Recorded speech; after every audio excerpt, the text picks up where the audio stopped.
Now we have another talk about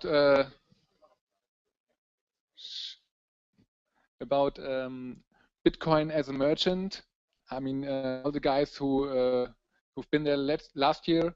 Jochen Siegert from Bigpoint was one of the first in Germany as a merchant who accepted Bitcoin, and now he wanted to share with us his experience over the last year. I hope it was successful. But yeah, let's listen to him and listen about the challenges you had with Bitcoin last year. Yeah.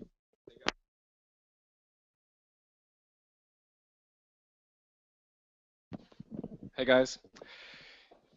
Yeah, so basically last year when I was here, we had Bitcoin live for 4 weeks, 2 weeks in silent mode, and 2 weeks with a couple of PR or social network marketing. But basically no major experience. And I don't like presentations when someone comes up and tells, I've got the great product, and you never hear anything again. So from that point of view, 1 year later, you get the full view on transactions and volume that we made with Bitcoin, and some suggestions from my side on how to actually improve the overall performance. Very quickly on Bigpoint, we're one of the leading global publisher and developer of online games. We're a German company founded in 2002 by Heiko Huberts, who was one of the first ones to bring the freemium concept into online gaming. In the meantime, 550 people in a couple of offices around the globe, currently in the process to open our office in Korea. And we have 350 million players. The colors are a little bit strange here. 350 million players in 190 markets. And to give you a size about the volumes that we're processing on a daily basis, basically we are working with a virtual digital currency, proprietary digital currency that we run per game. And if you combine all the purchases that the consumers make with that virtual currency, there's 1 billion transactions per day that we process on our system. So it doesn't mean that there's 1 billion payment transactions, because you make a macro payment transaction to buy the digital currency, but it gives you a signal how big the business actually is that we're talking of. And basically, we just wanted to try Bitcoin, how it actually evolves in that mass market to be ready once it really scales up. How's our business model? Basically, the user experience is that you open up a browser window, you start or go to bigpoint.com, you start playing a game out of those 70 games that are on the portal. There's no installation, no club, nothing. You just start playing, and you actually don't need to pay at all. So all games on our side are produced and developed in a way that you can play the game from start to the end, if there is an end, because we add up new levels as we speak. You can play without ever paying.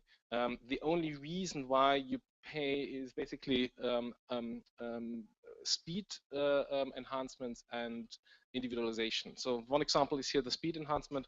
You might start with that avatar in the game who, if you see a little bit in the back, looks a little bit ugly, doesn't have any weapon, and you have to run around in the game for, let's say, 15-20 minutes to find the first weapon and the first shield, and then you start the first battles and you get a better weapon, etc., etc.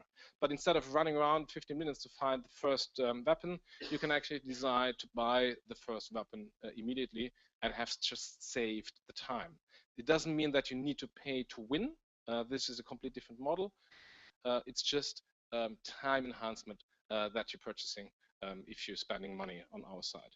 The second trigger to spend money on Bigpoint is basically you start with an avatar in the games playing against thousands of other people, but the avatar actually looks like a standard avatar like many other people in the game.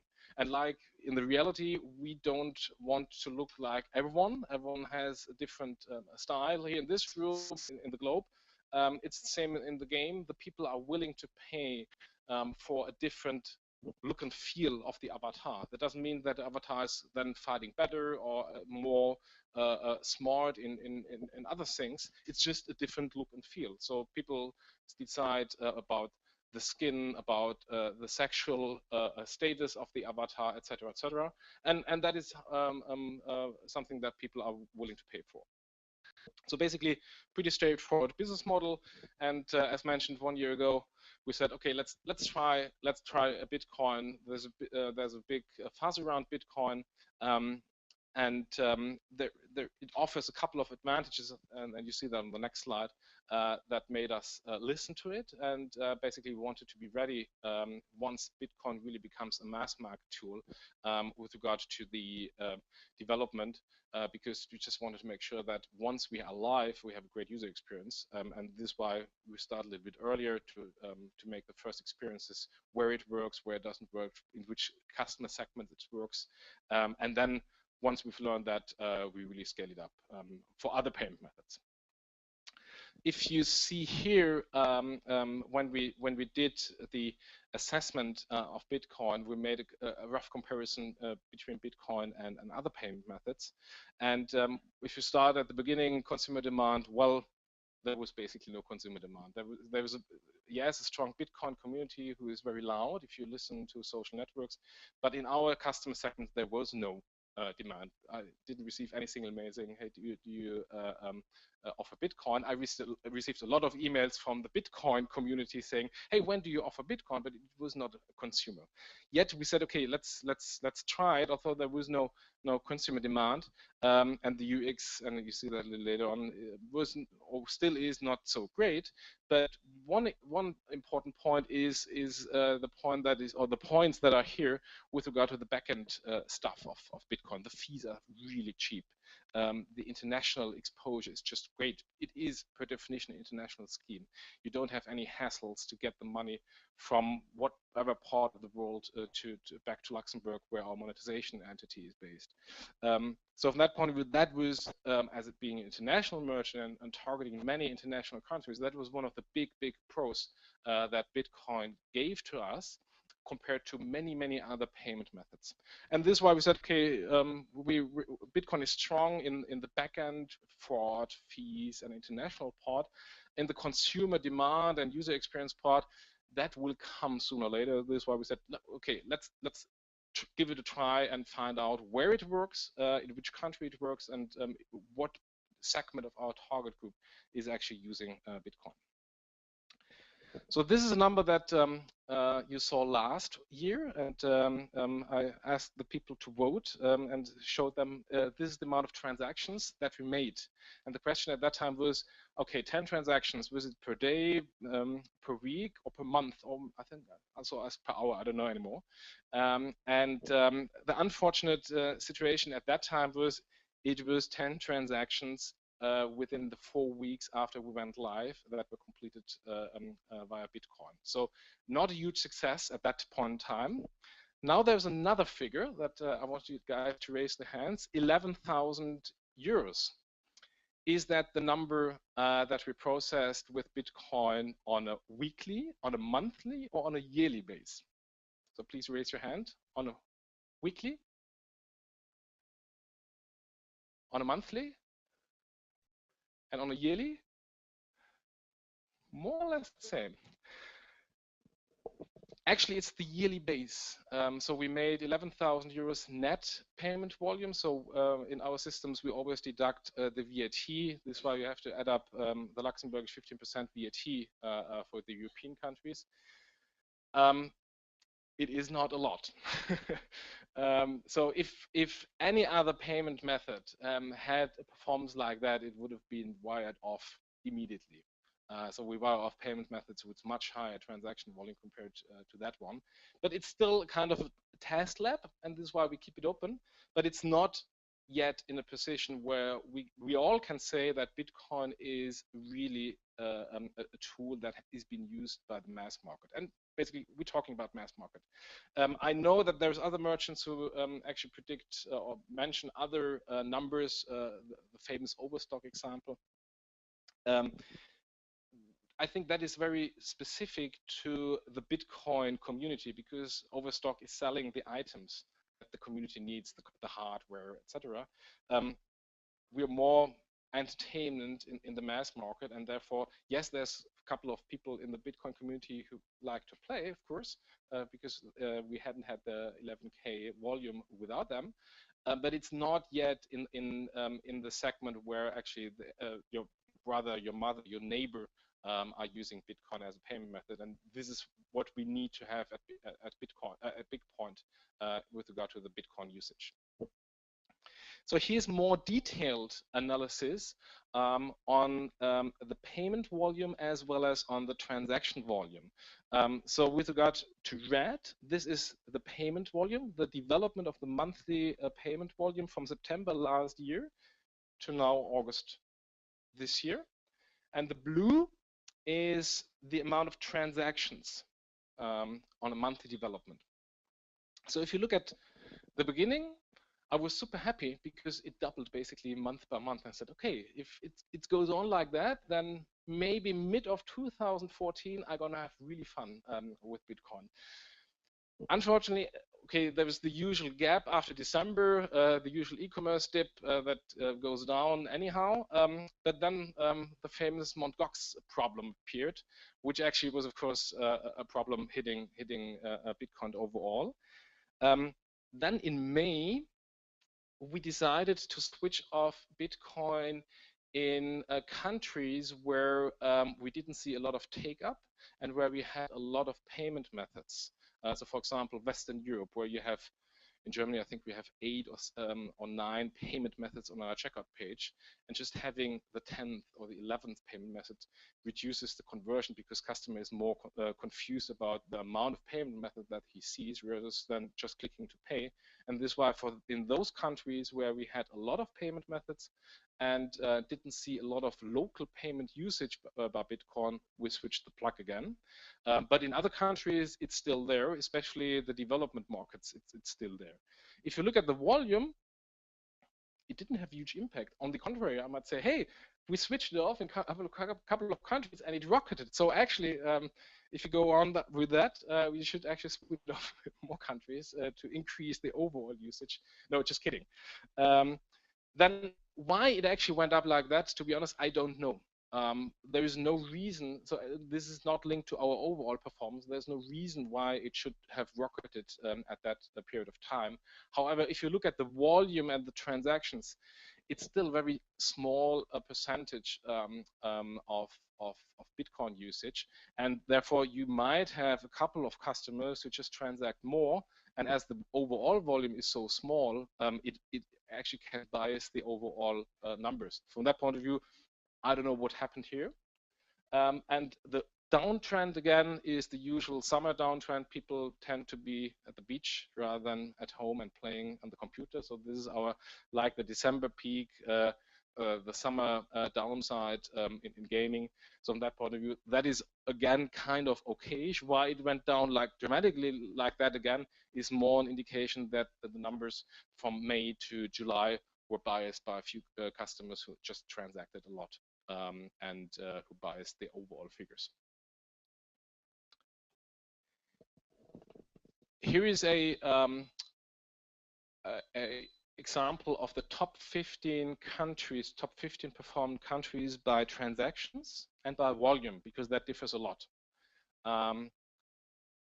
This is interesting for us because as a global provider, of course, one of the key takeaways was, hey, where is being used, which countries are really actually adopting Bitcoin, and especially if you're going more in the development countries, more into Eastern Europe, payment is not yet in a form developed like it is here in the Western markets, and from that point of view, it's always a problem to get the money from Eastern Europe, from Latin America to Luxembourg in our case. And from that point of view, that is always nice if we get transactions via Bitcoin because that is less of a hassle for us.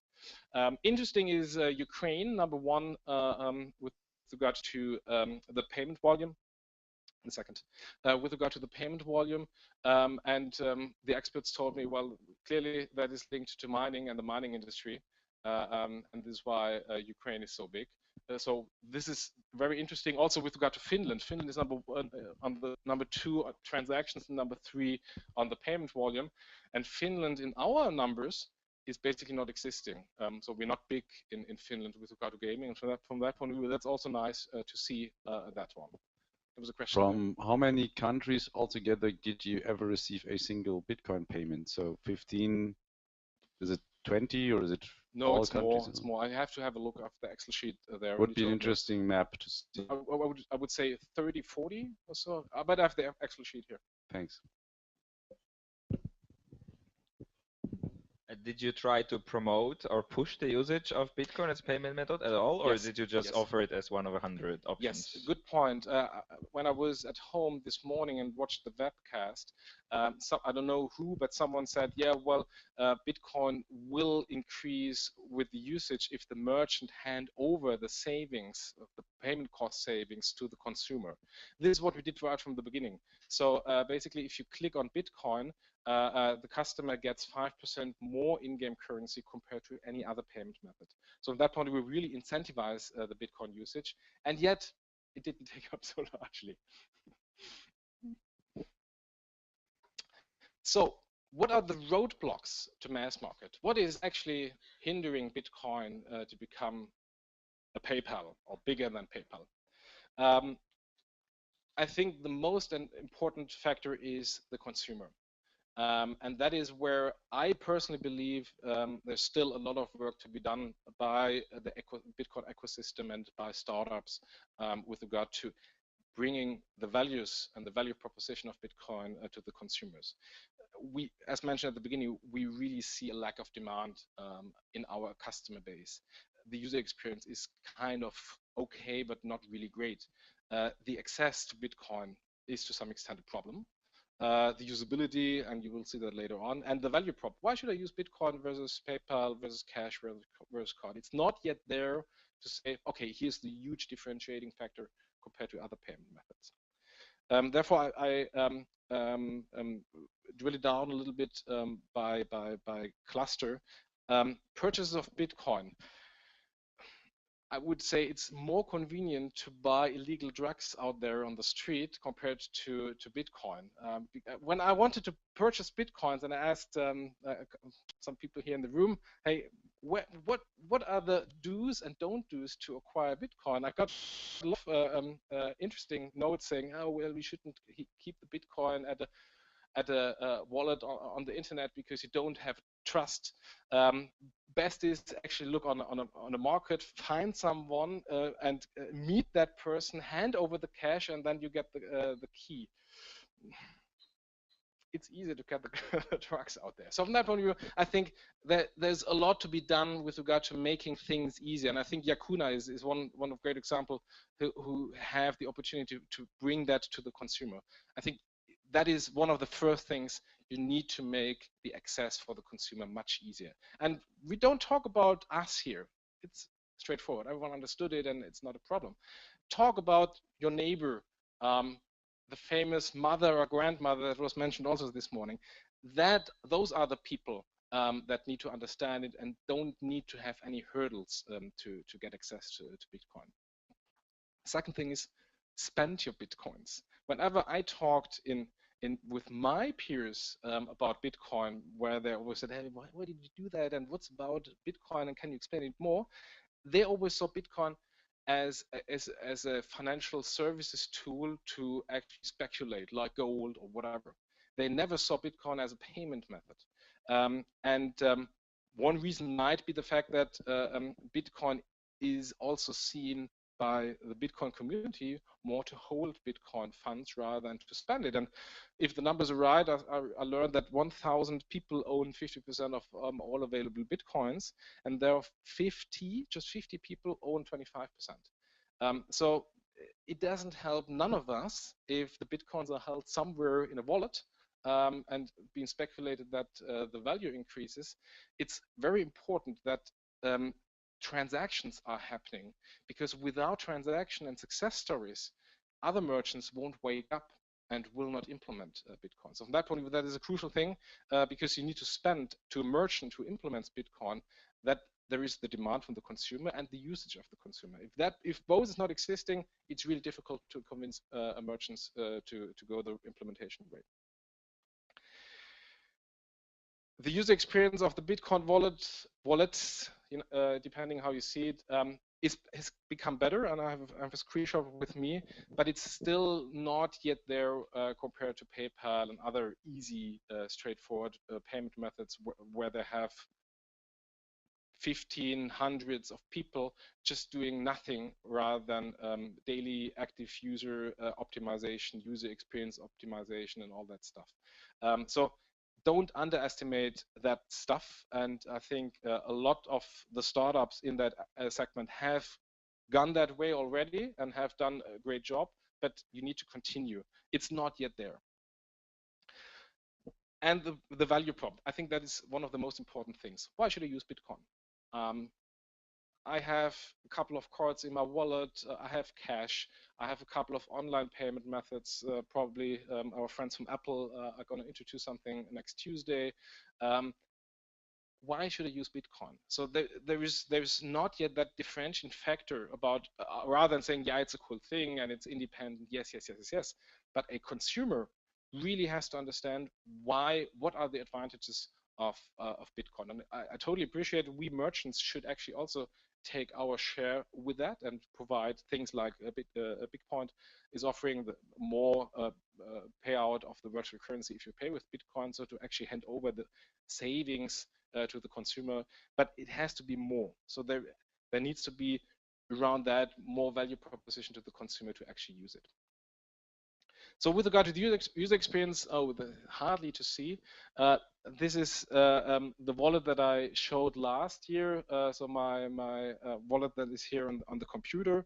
Now, if you look at the blockchain wallet, much nicer user experience. It's exactly the same, but much nicer front end.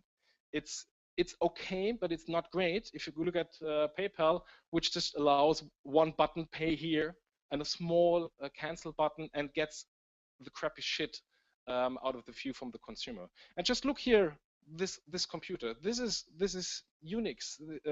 This is a very complex operating system, and Apple just made a layer above Unix that people like I, or even worse, my father-in-law, are able to use that computer without having problems. When I convinced my father-in-law to use a Mac, since then he called me once a quarter with a problem. Before he had a PC, he called me once a week. So this is a very complex operating system, yet it offers a great user experience to also be able to target users that don't care about the technology in the back here. And actually that has to be the same on the Bitcoin side. What is really great, and don't want to be here the guy who says this is bad and this has to be improved. What is really great is the merchant view.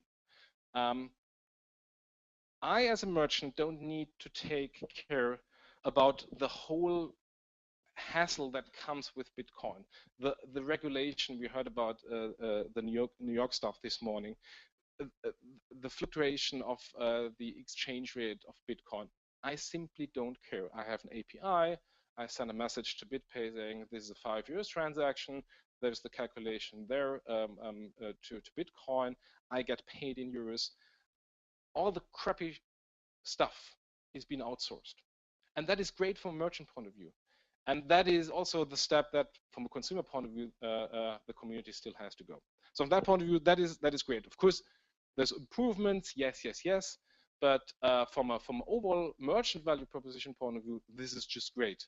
And you don't need to take care about the whole hassles that are linked with regard to the Bitcoin acceptance.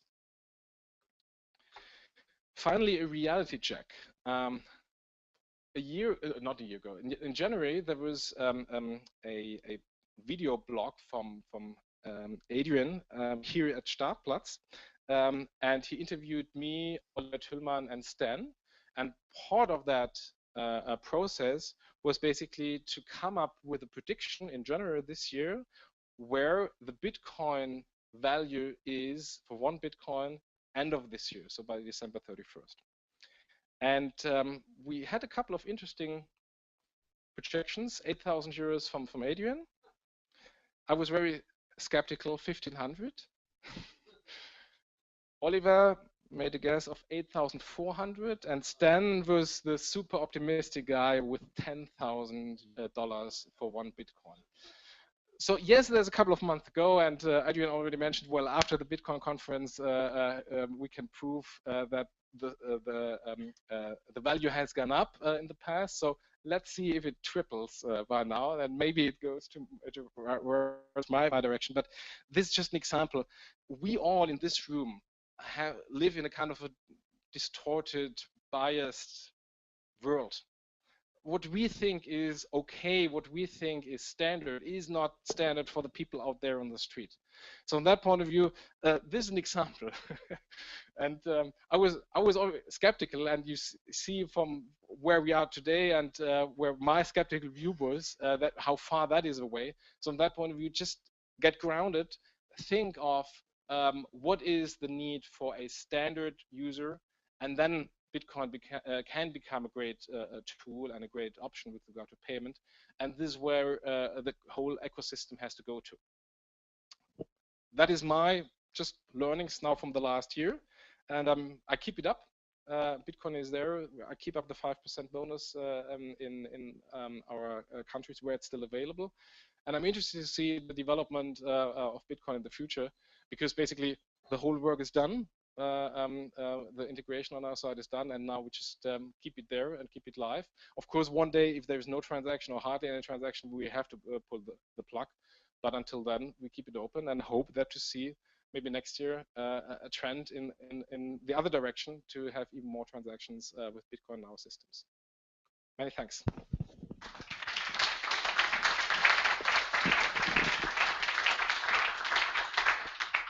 Yeah, thank you, Jochen. Any questions? Overall, your payment providers combined together, what is about the percentage that you pay in fees for the payment provider, and what is it with Bitcoin? Are you using BitPay, Coinbase, or are you using like raw Bitcoin? I'm using BitPay, and I cannot share the total payment figure because that is. Yeah, I cannot share that. Oh, the percentage payment figure, I cannot share that. But it also differentiates a lot. There is very cheap payment methods like GiroPay or Sofortüberweisung here, who are significantly below 1%. Credit card, the same as a Luxembourg merchant selling credit card transactions to Europe. We're benefiting of the low interchange already. But there is also a big share of our payment triggered by carrier billing. So customers, teenager customers, primarily using their phone and their statement to pay on us. And that is huge and a very expensive payment method, yet it is a great converting payment method. And by the way, I forgot one slide, the conversion. Now I remember, I wanted to put it in, I forgot this morning. The conversion is a very important factor because we never look at the payment cost. We look at the bottom line saying, what is the cost of a payment method and what is the conversion of a payment method? Because in the end, as a digital goods merchant, every incremental transaction is profit for us because we're fixed cost-based business. It's one-time effort to build that or design that digital sword. And if it's been sold once or a couple of million times, it doesn't make a huge difference with regard to the cost. And therefore, every abundant and terminated transaction, because the flow is too complex, hurts us. And therefore, we're willing also to accept higher cost payment method that convert better, because every completed transaction is a good transaction, even if it's a very costly transaction, because the payment costs are very high. So with regard to the conversion, that was really a surprise. The conversion is an average 50%. So 50% of the consumers who clicked on Bitcoin actually complete the transaction, which was a surprise for me because there's other payment methods, more well-known payment methods, who have a much worse conversion. Of course, it's not great. So benchmark is 70–80% of the transactions once you click on the payment method are completed, but 50% is not bad actually. So from that point of view, that is also something that I was surprised seeing the numbers in our payment funnel. I have a question. So you seem to be kind of convinced of the technology to a certain degree, but do you think that there's a lack in usability and so on? I personally don't see in the long run Bitcoin being an end user technology, but more like a sophisticated tool to transfer money or high value. So my question would be, I think you've got dependencies all over the world in different countries and so on. Did you think about using Bitcoin internally to make payments within your company to, I don't know, customer support agents in India or wherever you people are employing people? So is this maybe an opportunity for you to save on costs? We're pretty centralized entity. So product development and the group is based in Hamburg. We have some product development in Berlin, and the international offices are more or less branch offices with just a few people in there. With the exception of Luxembourg, that is a little bit broader, but Malta or San Francisco or Korea, there's not a lot of people working there. So from that point of view, we don't have that benefit or problem, depending how you see it, with regard to the international wire transfer. It's not actually so big via Bitcoin. So from that point of view, we just look at it from a consumer point of view. And when it comes to getting the funds from our payment partners, that is to some extent a huge area of improvement, because whenever someone just clicks on wire transfer, they to some extent charge us very high fees, or try to charge us very high fees. Although it's just a standard bank transfer, which within Europe, which doesn't cost anything, but yet there is a fee stamp behind it, and that is something that we usually negotiating with our payment partners to bring that down and to use other more convenient ways to pay us. However, the way we've implemented Bitcoin is without the fact that we hold a single Bitcoin. We process it in euros, in dollars, and whatever, but we don't hold any Bitcoin. And in order to get the funds from our payment partners via Bitcoin, we had to change that policy, and a couple of things come with that. And in the end, it's easier to have commercial discussions with them on bringing down the cost for the wire of the money, rather than implementing a new technology on our backend systems to be able to get the funds quicker and less costly. Okay, one more question. Yeah, are you going to keep Bitcoins as a payment options if, for example, the amount of transactions stays the same? I mean, 11,000 euro you said you have in terms of transactions per year. I mean, for Bitcoins, this is absolutely nothing, so to speak. It's not, by far not even 0.5%, almost close to zero. So, I mean, obviously, you said you even had to change your terms and conditions. It is, of course, a lot of work. So, will you continue using Bitcoins if it doesn't take off in the near future? So when we implemented Bitcoin, it was clear for us, or our assumption was that it doesn't become a second PayPal overnight. So that was clear right from the beginning, and we still implemented it. Therefore, we have currently no need to switch it off. It doesn't cost us keeping it up. It doesn't cost us switching it off. Therefore, we keep it up. Yet, if Bitcoin is not able to prove that it's going to scale in the next 5 years or so, there will be one day where we say, hey, what is the effort to keep up the Bitcoin logo, checking the invoice or the statement from the partner who's processing that for us, versus actually the return that is coming from transactions. And yes, if it stays like that, there will be in 3 years, 4 years, maybe 2 years, someone challenging, hey, do we really need to have Bitcoin, yes or no? But for the time being, we don't have any need to switch it off, because the whole work is done, and we still believe that one day Bitcoin might have the chance to become bigger. I think we're if you look at the Gartner hype cycle, we're now going to the lower part of the, I don't know the English word, Tal der Tränen for that.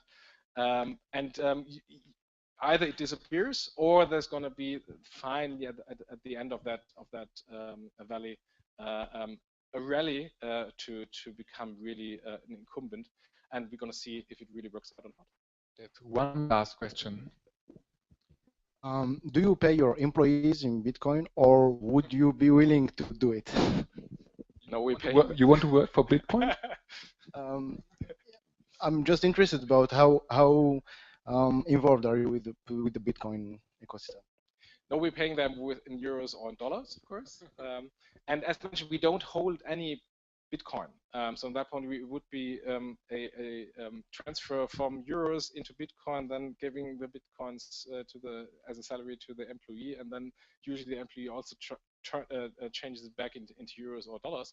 So on that point of view, as we don't hold any Bitcoins, it doesn't make sense for us to pay our employees in Bitcoin. And there was no demand, to be frank with you. Okay, thank you.